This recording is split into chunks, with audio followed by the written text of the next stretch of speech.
جزاکم اللہ خیر۔ اللہ یہ مولانا ایک تحریری سوال ہے، کیا یہ بات تاریخی اعتبار سے درست ہے کہ غزوہ احد کے موقع پر حضرت عمر فاروق اور بعض دیگر صحابہ کرام راہ فرار اختیار کر گئے تھے؟ راہ فرار اختیار کر گیا تھے، یہ چیزیں ڈھونڈ ڈھونڈ کر لوگ بتاتے رہتے ہیں کہ حضرت عمر بھی ان میں ہوں گے تو پھر خوب موقع ملے گا برا برا کہنے کا۔ اب قرآن مجید نے جب بتایا کہ حالات ایسے پیدا ہو گئے، جن کو درہ پر حضور نے متعین کیا تھا انہوں نے درہ دیا چھوڑ، کہ اب کیا کریں، یا مال غنیمت تو لوگ جمع کریں، ہم کیا کریں، کافر تو بھاگ گئے، چلو ہم بھی اکٹھا کریں۔ امیر جو تھے عبداللہ بن زبیر نے روک رہے، نہیں مانے، 10 صحابی رہ گئے، شہید ہو گئے۔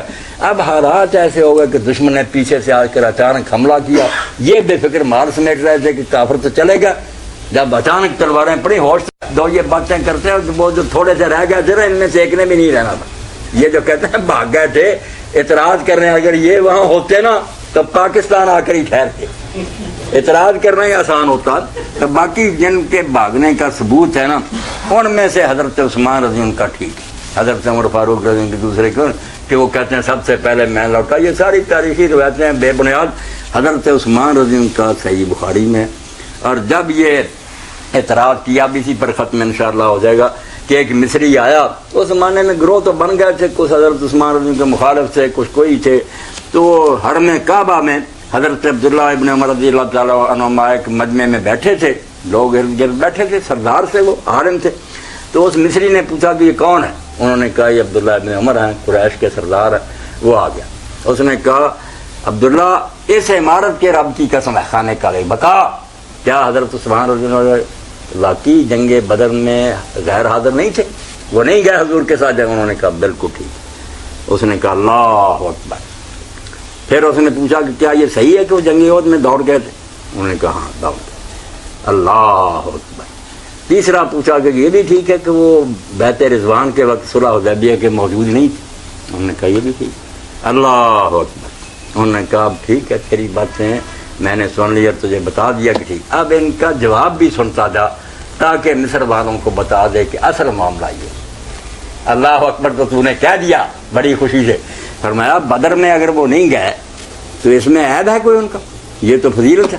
ان کے گھر میں اللہ کے رسول کی بیٹی تھی حضرت رقیہ رضی اللہ تعالیٰ، بیوار تھی، اللہ کے رسول نے خود حکم دیا تھا کہ تو جنگ پر نہ جا، میری بچی کی خبر لے، تجھے وہی ثواب اور مال غنیمت میں وہی حصہ ملے گا جو بدر والوں کو ملے گا۔ اور جب آدمی لے کر آیا بشارت فتح کی تو حضرت عثمان رضی اللہ اور ان کے ساتھ حضرت اسامہ جو تھے حضرت رقیہ کو لحاظ میں اتار رہے، پیغمبر خدا اپنی بیٹی کے جنازے میں نہیں شریک ہو سکے، خبر پہنچی ہاں تو کہا اس نے اب بتا بری بات نکلی ہے شام کی کہ رسول اللہ کے حکم سے ان کی بچی کو سنبھالتے تھے اور ثواب وہی ملا اور حصہ وہی ملا جو بدر والوں کا۔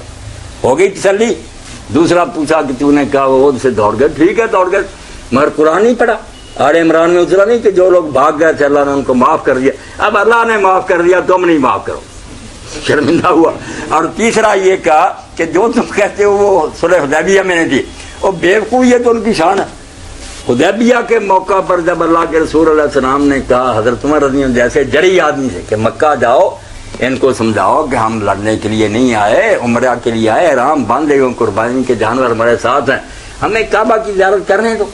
انہوں نے کہا اللہ کے رسول علیہ السلام میرا کنبہ ہے بہت چھوٹا، بہت تھوڑے افراد ہیں، بنو عدی کے کمزور ہیں، یہ ہیں میرے دشمن، مجھے وہاں کون بچائے گا، میں نہیں جا سکتا۔ آپ حضرت عثمان رضی کو بھیجیں، ان کے بے شک وہ گھر والے ابھی کافر ہی ہیں بنو امیہ، مگر وہ سردار ہیں، بہت تعداد ہے، وہ قبائلی عصبیت کی وجہ سے ان کی حفاظت کریں گے۔ آپ نے فرمایا بالکل ٹھیک۔ تو حضور کے حکم سے گئے آپ کے سفیر بن کر، اور ان کے بعد صلح یہ حدیبیہ ہوئی اور یہ بیعت رضوان والا مسئلہ جب ہوا تو اللہ کے رسول نے، باقی لوگوں نے خود بیعت کی، اللہ کے رسول نے اپنا ہاتھ اپنے ہاتھ پر رکھا کہ یہ ہاتھ اللہ کے رسول کا اور یہ ہاتھ عثمان رضی اللہ کا۔ فرمایا بتا کہ لوگوں نے اپنے ہاتھوں سے بیعت کی اور عثمان کی جگہ سے آپ نے خود بیعت کی، اس میں کوتاہی نکلی ہے شان۔ یہ کہنے کے بعد فرمایا اب تینوں باتیں میں نے سنا دی ہیں، مصر میں ان کو اپنے ساتھ لیتا تھا، جو سوال لایا تھا اس کے بعد یہ بھی لیتا تھا، لوگوں کو بتا کہ اصل معاملہ کیا۔ تو شرارتی لوگوں کا کوئی علاج نہیں، انہوں نے اللہ رسول کو معاف نہیں کیا، حضرت عثمان کو حضرت عمر کو کیا ضدی لوگوں کی باتیں نہیں سننی چاہیے، جو غلطی ہے ٹھیک، جب اللہ کہتا میں نے معاف کر دیا معاف ہو گیا۔ کتنے گناہ ہم سے ہوتے ہیں جو اللہ معاف کرتے جزاکم اللہ خیرہ. اتفاق سے آپ حضرت عثمان رضی اللہ تعالیٰ عنہ کے فضائل اور مناقب کے اندر ہی بات کر رہے تھے، تو ان کے حوالے سے ایک سوال ہے کہ جب انہوں نے نسخۃ الامام بنا لیا تو باقی نسخے انہوں نے آگ سے جلا دیے تھے، تو کیا ایسا کرنا شرعی اعتبار سے جائز تھا؟ شرعی اعتبار سے جائز نہ ہوتا تو کوئی تو چیختا چلاتا نا.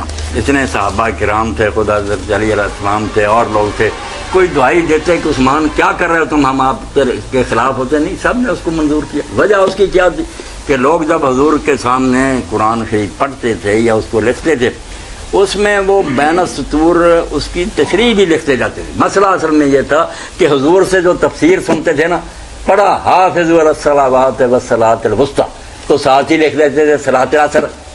صلاۃ العصر کیا ہے؟ وہ نماز درمیان عصر کی نماز. یہ تشریح تھی، قرآن نہیں تھا، مگر انہوں نے اپنی ضرورت کے لیے لکھا تھا. اب بھی تفسیروں میں لکھتے ہیں. اگر وہ قرآن رہتے، بعد میں آنے والے بیوقوف سمجھتے کہ یہ بھی چیز قرآن میں ہے، اس لیے آپ نے فرمایا یہ تشریح والے نسخے ختم کر دو، صرف متن رہ جائے اصل جو لوگ سمجھتے رہیں گے حدیثوں سے. یہ کیا، اب اس میں برائی کوئی نہیں کی. جزاکم اللہ خیرہ. یعنی فتنے کے انسداد کے لیے حضرت عثمان غنی رضی اللہ وہ تعالیٰ عنہ حواشی ایسا اور حکم تفسیری دیا. کلمات جو تھے ان والے نسخے ختم کر. جزاکم اللہ خیرہ. یہ افسانہ یہ تو صحیح بخاری کے اندر آپ ابو سفیان نے آخیا جدو جنگ احد جڑی سی وہ مسلمانوں نے تھوڑی جی ہار ہو گئی، رسول اللہ نے بھی غار پناہ لئی، آپ بھی زخمی ہوئے، صحابہ شہید. تو ابو سفیان نے پھر پہاڑی سے چڑھ کے تے آواز دیتی کہ تواڈے اندر رسول اللہ ہے گے. آپ نے کیا چپ رہو. پھر کیا تواڈے تے ابو بکر ہے گا، نہ جواب دے. پھر عمر نہ بولو. مڑ کے انہیں آخیا جب زندہ ہوندے جواب دیں دے. فخر نہ انہیں آخیا کہ مر گئے سارے، ہوندے زندے جواب دیں دے. تے بعد نال جدوں نے گل کی حضرت عمر قابو چ نہیں رہ گا. دلیر اور بہادر انہوں نے آخیا ایڈی چرے بنے نے تکبر کی گل کی. انہوں نے آخیا کذبت یا عدو اللہ اب کل علیک ما یخزیک. اللہ تعالیٰ اللہ دیا دشمنہ تینوں تباہ کرے تو جھوٹ بولنا. رسول اللہ بھی زندہ ہے، ابو بکر بھی زندہ ہے، اور میں بھی زندہ ہوں. اللہ تعالیٰ تینوں رسوا کر لی، سانوں زندہ رکھے. تو اسے ابو سفیان نے کافر سے او لو حبل نعرہ ماریا کہ زندہ باد حبل. اس بت نو سب تو زیادہ منتے سی، کعبے کی چھت تے انہوں رکھیا سی، باقی بت والے سی. حبل زندہ باد. فقال النبی صلی اللہ علیہ وسلم عجیب ہوا. حضور نے جدوں نے آخیا نا حضور فوت ہو گیا، ادو تو روکیا سی، مگر اس گل سے آخیا ہن جواب دو، یہ خدا دی توحید دا معاملہ، ہن نہیں چپ رہن دا وقت. قالوا ما نقول. لوگوں نے آخیا اسی کی کہیے. پھر آپ نے آخیا او لو حبل آندا، حبل تیری شان بلاندا وے. قولوا اللہ اعلیٰ واجہ. حبل نہیں بلند، اللہ سب تو اعلیٰ اور دا مرتبہ سب تو بلند ہے. قال ابو سفیان لنا العزا ولا عزا لکم. پھر انہوں نے آخیا ساری عزا دیوی ہے گی ہے، تہاڈی کوئی عزا نہیں.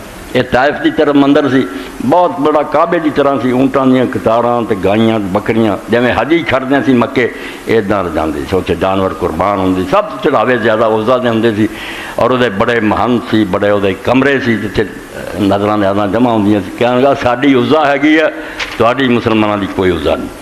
قال نبی صلی اللہ علیہ وسلم عجیب. حضور نے آخیا انہوں جواب دیو. کہنے کی کہیے؟ آپ نے فرمایا اللہ مولانا ولا مولا لکم. تو عزا نوں روندا پھرنا، ساڈا مولا اللہ ہے، تہاڈا کوئی مولا نہیں. قال ابو سفیان یوم بیوم بدر. اسے انہیں پھر آخیا کہ بدر دے دن دا بدلہ ہو گیا. اس دن اسی ہارے سی، ساڈے بندے مرے سی. اج وہ پوری ہو گئی. والحرب سجال. اور جنگ اتنا ہی کدی کسی کا پڑا چک گیا، کدی کسی کا. تے نال انہیں آخیا وتجدون مسلطن. صحیح بخاری کے اندر ہے کہ تسی ویکھو گے تہاڈیاں لاشاں دے نکن کٹے گئے، انہاں دے پیٹ چاک کیتے گئے، لاشاں بگاڑیاں. لا مامر بیا، میں حکم نہیں دیتا. یہ لوگوں نے اپنے طور پہ سارے بندہ کرتا. ولم تو سو نے حکم نہیں دیتا، مگر مجھے برا بھی نہیں لگا. جی انہوں نے کیتا تو ٹھیک ہی کیتا. اگے یہ سمجھو 350 صفحہ 7ویں جلد ہے، اور حدیث نمبر کے اندر بات آتی 4043. صرف نمونہ اج کا جمعہ برباد کر رہا بھی یہاں لوگوں کے علم کا حال انہوں دسیا جائے تو کچھ سکھو. اس علم کے سارے کتاباں رسالے نہ لکھ